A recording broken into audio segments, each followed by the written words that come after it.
Welcome everyone. Today we are going to have our first lesson for a subject called biology. And in this lesson, we want to know what biology is, why do we study this biology, and the different branches of biology. Okay, that is going to be our area of discussion. Okay, so biology is an important subject because it allows us to know about living organisms or living things around us. Okay, we have plants around us, we have animals, we have even small organisms that we cannot see with our eyes around us. We have animals or organisms that live on land, we have organisms that live in water. The only way we can know about these organisms is when we study biology. So therefore, biology is the study of living organisms. Okay, and it comes from two words, bios, which is a Greek word meaning life, and then logos, which is basically meaning knowledge or study of. Okay, so that is what we call biology. So it is a discipline, it is the study, or it is the scientific study of living organisms. So we have different branches of biology.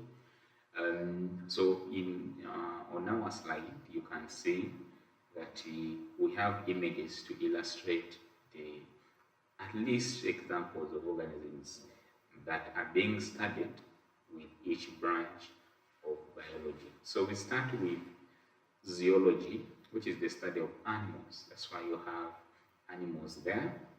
And then we have botany, which is the study of plants. And then we have anatomy, which is the study about the structure of organisms. What are organisms made of? Okay, whether it is human biology, whether it is human anatomy, whether it is animal anatomy, we look at that. In anatomy, we look at the structure of organisms. And then ecology. Ecology is about studying the interaction of humans with the environment. Okay, so the environment consists of many things, water bodies, it could be the plants and things like that, the living organisms, the interaction, the relationships between these organisms. How are plants important to human, and what impact do humans have on plants, or even wildlife, or even microorganisms, organisms that we cannot see with our naked eyes. That is what we call ecology, the study of these relationships. Okay, our environment and the living and the non-living part of the environment and how they interact is what we call ecology. And then we go to physiology. We want to know how the body works. Okay, in this case, we want to know the physiology of humans, for example. We want to know how the body of the human being works. Okay, we want to know plant physiology. Okay, how do plants obtain, for example, nutrients, and how do they use them, and how they carry out life processes that we shall look at later. That is what we call physiology. Okay, and then genetics. We are looking at the genetic makeup of living organisms. Okay, so we have what we call genetic material, which is often contained in the DNA. Okay, everyone has what we call cells that we shall also look at shortly. These cells contain DNA. So it is this DNA that contains genetic material. So this genetic material is the one that determines maybe how you look, your skin color, your hair color, your height, your sex, Every characteristic that you have is because of genetic material. So if we want to understand how we get certain characteristics, then that is the study of genetics. And then we go to what we call taxonomy. Okay, with the taxonomy, we are looking at the fact that we have different organisms within our environment. Okay, so these organisms, they possess different characteristics. So we want to know which organisms belong to the same group and which ones do not belong to the same groups. So putting them into different groups, what we call classification. That grouping or that classification of organisms, the study of classification of organisms is what we call taxonomy. Okay? And then we have what we call microbiology. This is when we look at all those organisms that we cannot see with our naked eyes. We have organisms like the bacteria. You cannot see the bacteria with your eye. The viruses, the fungi, okay? You cannot see this with our naked eyes. So we use microscopes to be able to see them.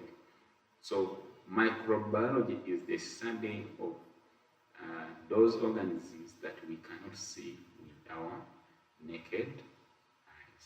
So under microbiology, when you look at the bacteria, we say that you are studying bacteriology. If you study viruses, that is virology. If you look at the fungi, that is mycology. Okay, these still fall under microbiology. Okay, so those are the different branches of biology. So when you study biology, you can be called a biologist, but if you go and specialize and look at these different branches, you can become a zoologist, you can become a botanist, anatomist, ecologist, physiologist, you can become a microbiologist, and so on and so on and so forth. Okay? So when we look at the organisms around us, the small ones and even those that we can see with our naked eyes, we get to know how they relate to us. Okay, some of these organisms that are around us cause diseases to us. Okay, so if we know about them, then we can be able to prevent diseases. And if we already get these diseases, we can know how to treat them because we know the organism that brought them, that caused them. So we can be able to treat them. So you see how important biology is. It allows us to know what organisms are good to us and in which ways, what organisms are bad to us and in which ways. And we have noted that some of these organisms can cause diseases. And when they cause diseases, we may actually die. Okay, but we know how to treat them. We can prevent some deaths. For those that we know how to treat them, it means that we know the drugs or the vaccines to use. So you can see that biology allows you to know a wide range of things. We can know the diseases and what causes them, and therefore we can know how to treat them, and we can develop the drugs to treat them, and therefore we can, if we know how to treat these conditions, we know how to manage them. It means that we are qualified as doctors, as nurses, as different professions.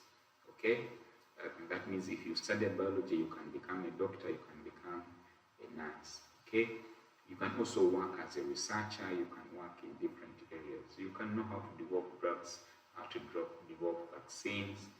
You can know how to preserve the environment because you know that some organisms are very good and they need to be preserved. Okay, and also if we know biology, we know what takes place within our bodies and we know how to take care of our bodies, and that is very important. So let's look at what we are calling the characteristics of living things. We have seen that biology is about the study of living things. Living things are different from non-living things.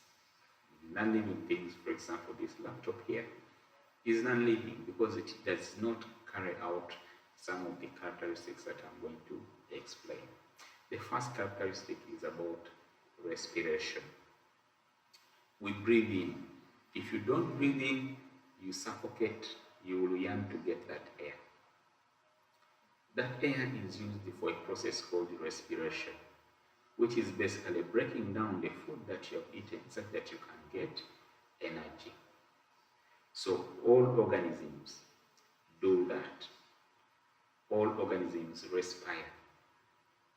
Okay, all organisms respire, whether they are very small, whether they are big, whether they are plants, whether they are what, as long as they are living organisms, they respire. And then we go to the second point, which is reproduction. Okay, reproduction is producing young ones. Okay, so plants reproduce by many ways. You get a seed, place it in the soil, and then it will germinate, it will grow. Okay, that growth into a new plant is what we call reproduction. Okay, so that's why we have a flower, because these flowers are the ones that will give us the fruits and the seeds that we can put in the soil and we have a new plant. That is reproduction. When adults have sex, they can reproduce. Okay, the woman gets pregnant, and after 9 months, they give birth. The same thing happens with different animals. Okay, the same thing happens with organisms. The bacteria, they have different ways in which they reproduce. That means they give birth, or they produce new offsprings which are viable. Okay, and then we go to the next point, which is growth. You can see the plant germinates. That germination process is actually growth. Okay, increases in size gradually. So the same thing happens with all organisms. They undergo growth and development. Okay, and then we have nutrition. How organisms obtain and utilize food nutrients. Okay, we eat. Okay, we eat food, and then this food is used to produce energy that can be used for our growth, but also for other processes like movement, like doing work and things like that. So we need food. So the process of obtaining this food and utilizing it in our bodies is what we call nutrition. So plants, for them, they don't cook, they make their own food through the process of photosynthesis. And then we have the next one, which is irritability. What basically this means, it's the same as being responsive. That living organisms can detect changes within the environment, and then they react and they respond. Responsiveness, that is what you call irritability. So when you feel cold, you go and put on a sweater. If you touch something hot, you will move your hand. If something pricks you, you feel the pain and move your leg. So that is about responsiveness or irritability. Okay, so the same thing happens with even the other organisms. Even plants respond to what you know as the stimuli, okay, changes that can evoke a response in an organism. Then you can see that the bird is actually flying. That is what we call movement or locomotion. Okay, that organisms actually can move from one point to the other. And then the last characteristic is excretion. Okay, excretion is the last characteristic there, which is basically that when you take in this food, the wanted nutrients are absorbed and utilized by the body, and then we have the unwanted products of respiration or digestion. They are removed out through the process called excretion. Okay, so all living organisms carry out excretion. Thank you. All living organisms carry out